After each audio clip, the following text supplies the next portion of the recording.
Good day and welcome to this edition of Newsmakers. Newsmakers is a production of JATV Media Services in conjunction with the Rock County Civics Academy. It's a program where we try and bring into the studio people who behind the scenes are making decisions about, well, things that affect the quality of your life as a resident of our great community here in Rock County. And it's my pleasure today to welcome into the studio the President and CEO of Forward Janeville, Shar Hermanson. Shar, thank you for welcoming us. Yes. Good to have you with us. And Claire Gray, Director of Policy and Strategic Initiatives with Forward Janeville. You're both familiar faces to a number of us because we have those reasons along the way to get to know you and get to know the business of Forward Janeville. But by way of introducing yourself to the audience, there's a lot of people who don't know who Shar Hermanson is and how she landed in a position of responsibility in Janesville. So give us a quick background on Shar Hermanson. Thank you.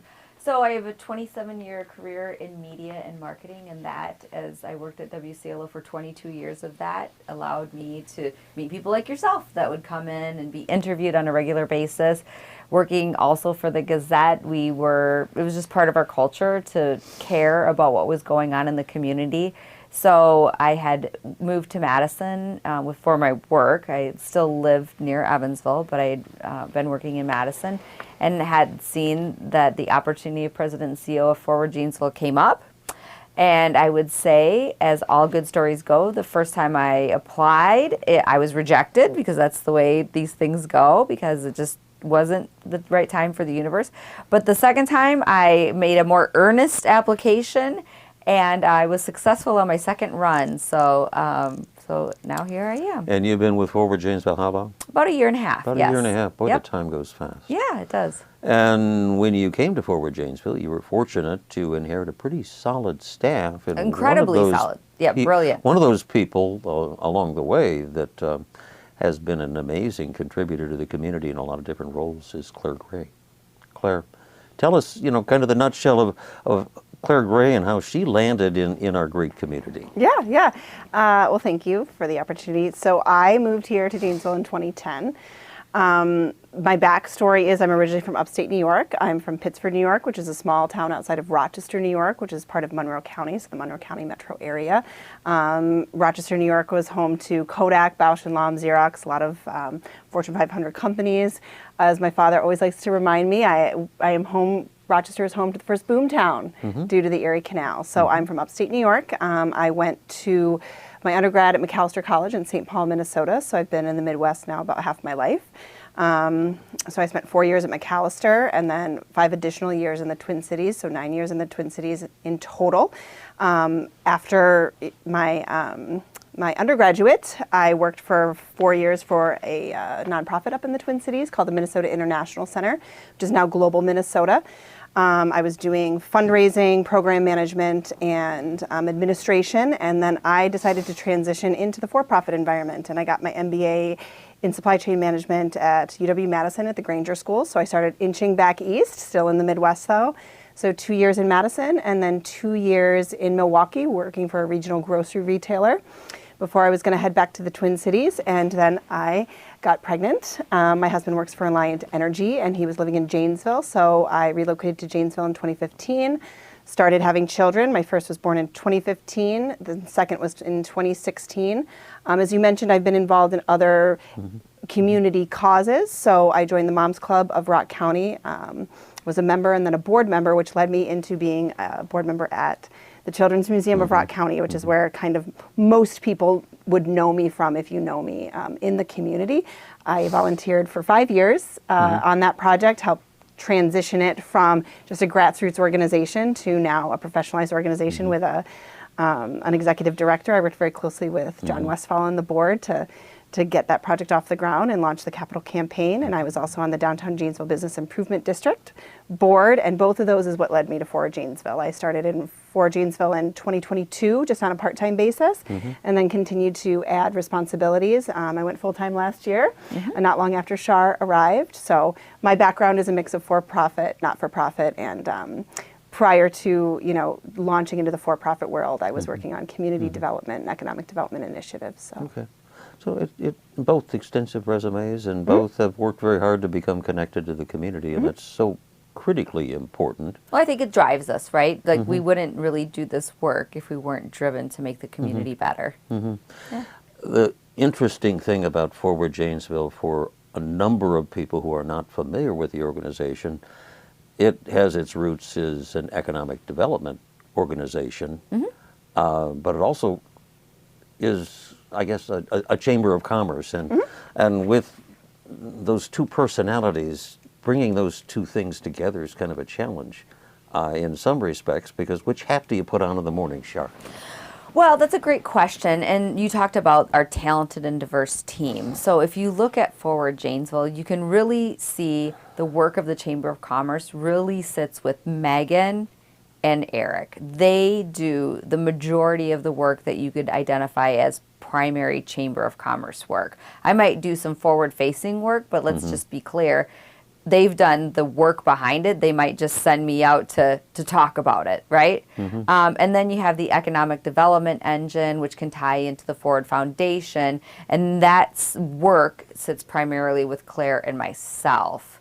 And Eric and Megan will stay kind of more with the chamber normalized functions, and we have 50 ambassadors that kind of help drive that work. And it's more the traditional Chamber of Commerce sort of activities, cheerleader for small Business businesses in the community. networking, ribbon cutting, engaging new people who've come into the community to welcome them into Forward Janesville, showing them all the resources that we have and how to utilize community connection to help improve their business. So yeah.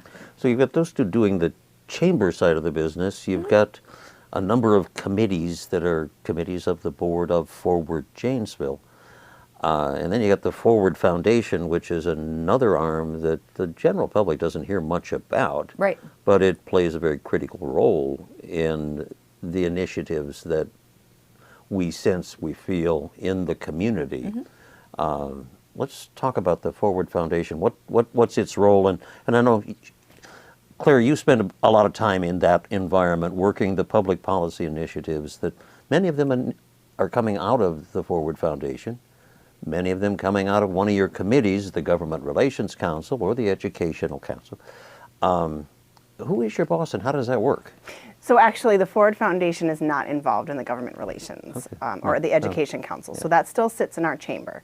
So to your point, we do have two kind of different but related organizations. We have our 501c6, which is the Chamber of Commerce, and then we have the 501c3, which is the Forward Foundation. And the Forward Foundation has existed for a while, and for a long time, it was really focused on kind of strategic moves in that bigger community development sense. Out of that came, the Arise Now, the public-private partnership. A lot of that was managed out of the Forward Foundation. Right now, out of the Forward Foundation, we have our Vision Forward Fund, which is a $500,000 development fund. Those are catalytic funds for either smaller projects to kind of seed change that's already happening in the community, or some more foundation-driven work like Shar announced last night the $1,000 partnership with the Student Education Partnership. $100,000. Excuse me, $100,000 with the Student Education Partnership, and that's in conjunction with the School District of Janesville to work on, student performance, absenteeism, really to set our education system up for success and our students up for success. So what I really do is I work under our Chamber of Commerce with our Government Relations Council, which is about 20 to 25 people. And I feel like you started the Government Relations Council, right? You have a history with Forward Janesville. And right now, for the past 2 years, we've organized a lot of our work around our what we call policy priority areas. And those are topic-based issues around which work groups have been organized to kind of delve into certain issues and come up with some learnings. Sometimes recommendations are filtered up to our board of directors. Sometimes they aren't, because we haven't gotten to a learning point where we need to ask the Forward Janesville Board of Directors for direction or any position. For example, school district referendums was a policy priority area last year, and that's where we did feel that it was important to take a position on the both capital and operational referendums at the School District of Janesville, and then the operational referendum at the School District of Milton.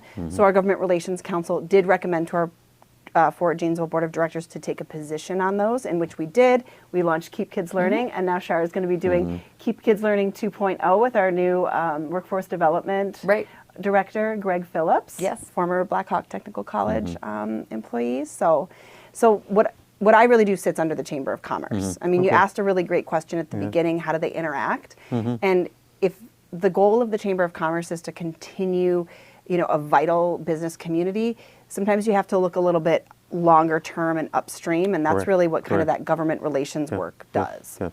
And in spite of them being different organizations, they're intertwined in terms of what they do and how they do it, both the Forward Foundation and Forward Janesville. And you throw a bunch of IRS designations in there and it gets even more complicated. It's the Forward Janesville side of the operation, the 501c6, that is the lobbying arm of the organization, and it's the one that, in the old days at least, when we were doing our lobbying in Madison, we were registered and we reported to the ethics board, and we had a very specific role. And then you had the foundation, which operated in a less forward public fashion and didn't have those same requirements placed on it.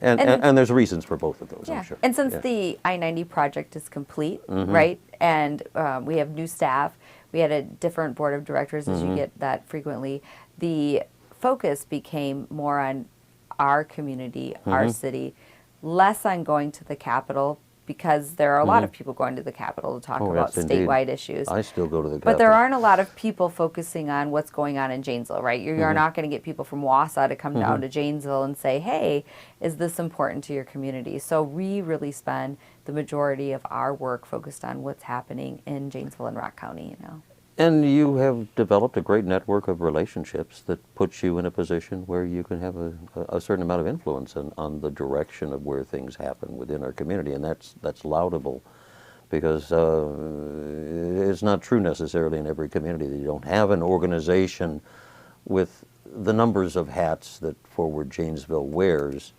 and let alone the sophistication of a professional staff that can do some remarkable work, which I will attest, Claire does some remarkable work. But what are the tough, hot-button issues right now that Forward Janesville is focusing on? So we just finished our business retention and expansion program, and that is just publicly released this morning. We talked about it last night at the annual dinner, and it talked about how happy our business community is and that they like working with each other. 92% of them like doing business in Janesville. 60% want to expand, right? So there's a lot of really positive form of momentum we have with the community, but then we asked, if you weren't able to expand, what are your barriers? And number one was housing. If we were going to add 50 employees to a particular company, they might say, great, where is everybody going to live? And this is the salary that they're going to have, so we have to make sure to figure out housing for those individuals. So number one is housing. Number two is workforce development, and that kind of leans into our Keep Kids Learning, lifelong learning work that we're doing. And it really talks about also youth apprentice opportunities, developing opportunities within industry so that they can learn how to mentor our students. One of the things we learned recently is that we've sent some students into some companies and we didn't really make sure that the mentors knew how to talk to the students, right? They know how to weld or they know how to do these other things, but they might not know how to show somebody how to do what they do. So that's where we are bringing Greg Phillips in there to help us really synthesize that gap. 3 is speed to market. And so that might be where you might see some of our Centennial Park work sits under speed to market, right? Is when a company wants to expand within our community, and 80% of our growth usually comes from business expansion. Now we have this very large project that we're looking at in our community, which could give us tremendous growth, but that's pretty unusual. You're not going to get a project that large on a regular basis. So we have the opportunity to look at, are we responding to companies who want to come to the market? Are we, how does it look? Have we provided companies who want to come to the market with an understanding what does the community want, right? If we brought a new project in, how loud could a manufacturing company be here? You know, what criteria do we want? So all of those things are tools that we can use to help industry come here and really understand, and it really will help companies look at us more seriously. Are you targeting specific industries as you're out there trying to attract new things coming in? And that's given the fact that your primary emphasis is retaining the businesses that we have. But for those new things out there, are you targeting any particular industry segment that is so attractive? The work you're specifically talking about might be more in the lane of what Jim Z and James Otterstein do, right? They get the RFPs from the state for companies who are interested to look at Janesville, and that work sits with those two individuals. Now, there are some complementary resources that we can provide, that's where I've been which going. is the the business retention expansion, right? How does it look to be in our community? Another recent question as we were talking to developers is, how do you steward your assets? How does Janesville show a new company who wants to come to town that we take care of the infrastructure and the resources we have, right? Because they're going to bring all these employees here. They don't want to come to a town that's run down. They won't be able to recruit them. Exactly.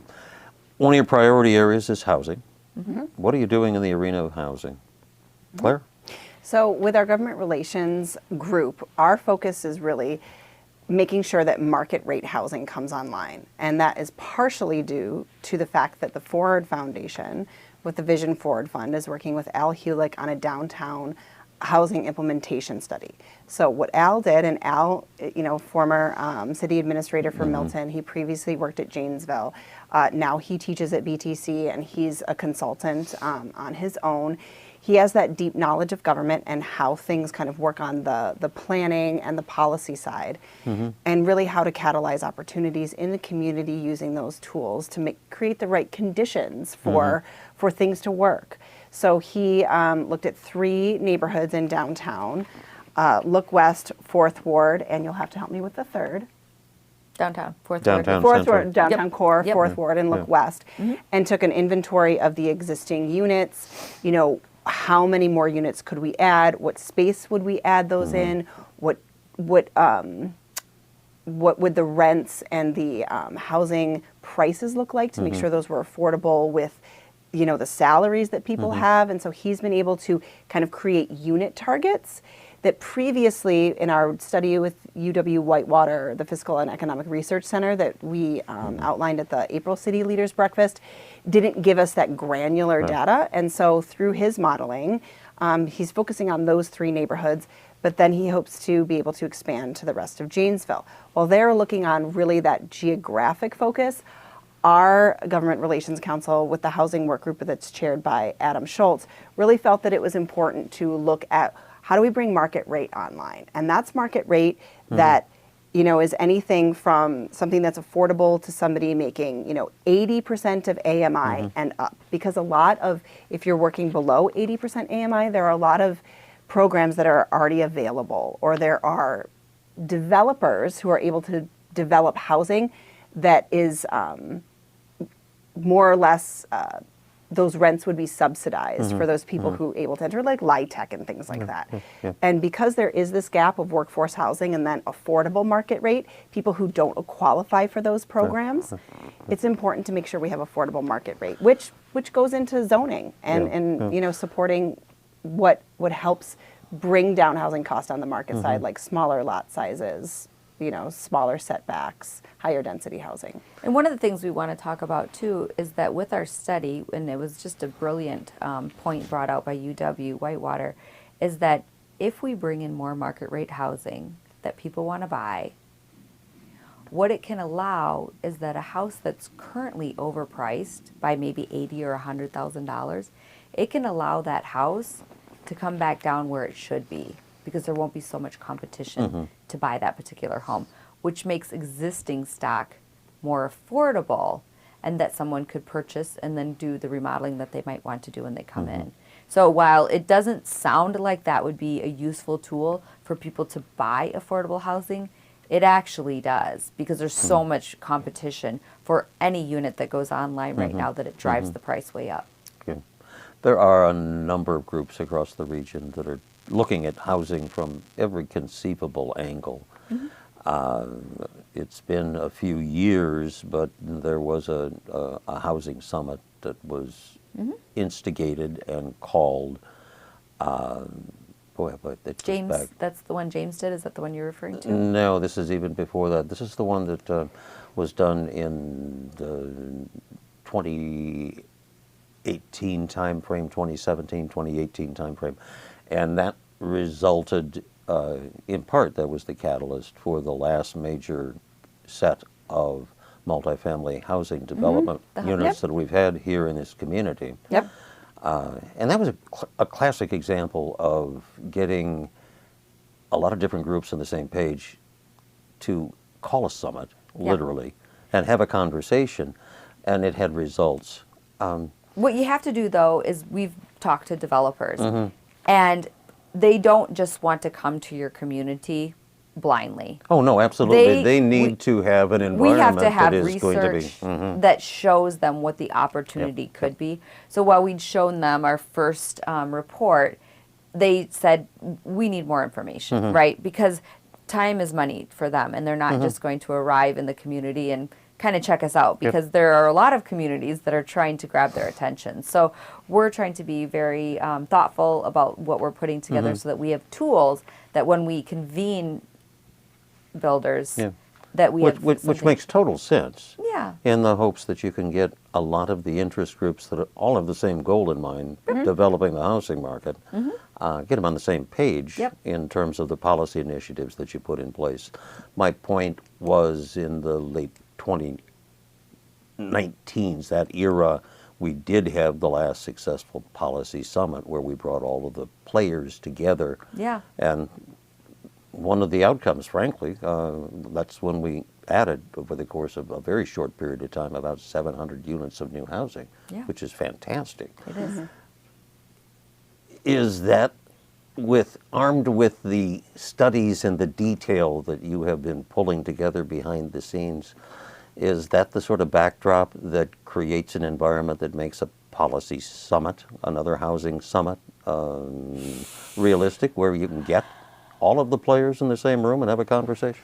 So we're still Or do you want to still building- do this behind the scenes and continue to build that database that you're trying to build and the studies? So we want to make sure that we have a tool that's useful, right? So we're absolutely. still in the assessment phase. We Okay, haven't gotten to an implementation or Okay. strategy phase yet. Okay. So we're still building our tool right now, and we will get to the strategy phase, but we're just not there yet. Okay, And people can okay. appreciate that things yeah. take a little bit of time. So And Forward Janeville's been out front on the most current endeavors associated with Centennial Office Park, and that's great to see the interest there.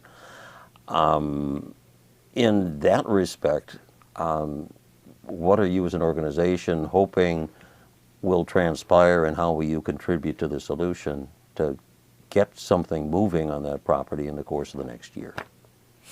Well, we wouldn't identify that we have a particular time frame on what the process is, because we don't control the process, right? We're just kind of process observers. We have our own process that we're kind of tracking with our own resources to learn more about it, to learn more about what is happening in the community. So as each part of the process unfolds, then our board is making a decision.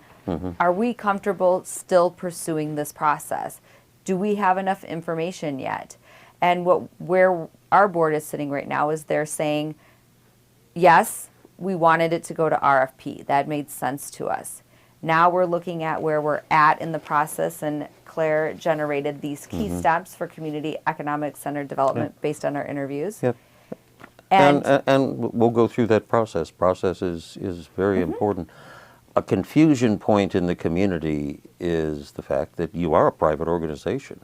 That's true. People, I think, aren't aware of people that. need to be aware that as a private organization, you're member-funded, member-driven, and your accountability is to your membership. Correct. It's not to the general public at large. Right. And as such, you can operate from a different set of rules and mores than say a publicly Yeah, funded organization we're not will a do. public So entity. yeah, so community needs to be clear. You're a private organization. You can do as you choose.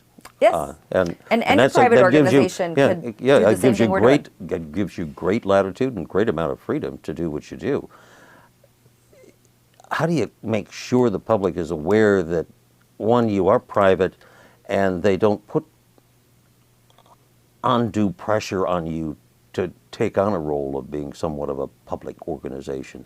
Interesting question. So your question is, how do we remind the public? How do you remind the public that Okay. of your role? Yeah. Well, it's a great question. I mean, in a lot of ways, Yeah. we hopefully reminded the public the last time we made remarks at City Council on, I don't know if it was the 27th, whatever that Monday was, where we said we're Forward Janesville, we're the Chamber of Commerce and the Private Economic Development Organization that represents 600 plus members in Janesville, Rock County, and throughout the state line.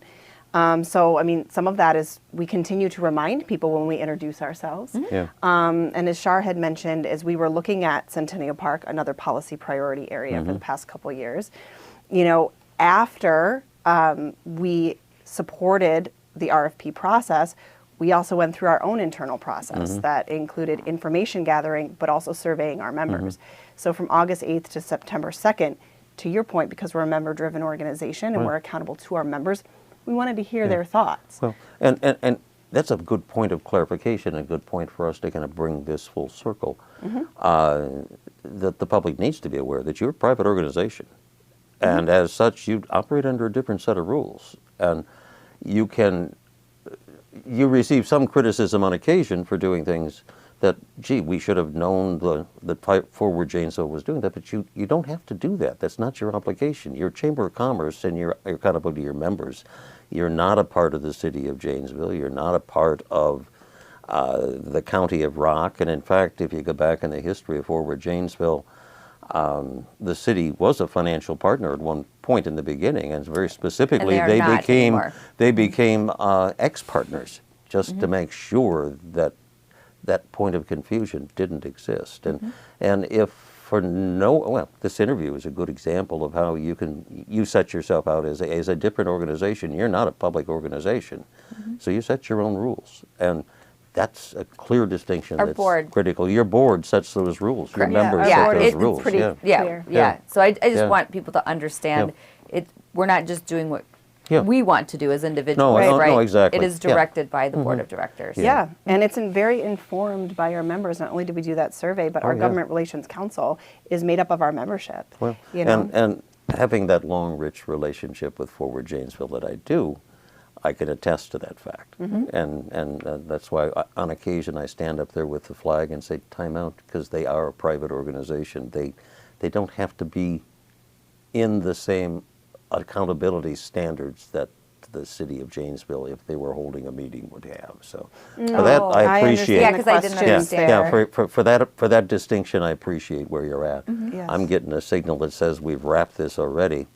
So with that in mind, this kind of sets the stage for a follow-up conversation that we can go more in depth into the policy and initiatives that you're all about right now, and where we're headed as a community, and how you're going to be one of those guiding lights that get us down the road to progress and continue to contribute to the quality of life in the community. Shar Hermanson, Claire Gray, thank you so much. Appreciate you taking time, and I look forward to having you back again very soon to continue the conversation like this. Basically, we just started. So just started. with that, your promise you'll be back, and with that, that's another episode of Newsmakers, program of Janesville, JATV Media Services, and the Rock County Civics Academy, an attempt to bring you behind the scenes and meet the people that make a difference in the quality of life we enjoy in Rock County. Have a great day.